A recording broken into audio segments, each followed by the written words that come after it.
Моя жена постоянно кашляет. Какие лекарства не принимали, все равно кашель не проходит.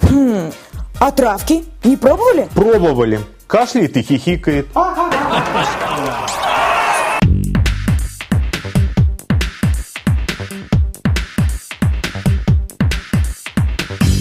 @1tvnet.ru. Смотрю, что хочу.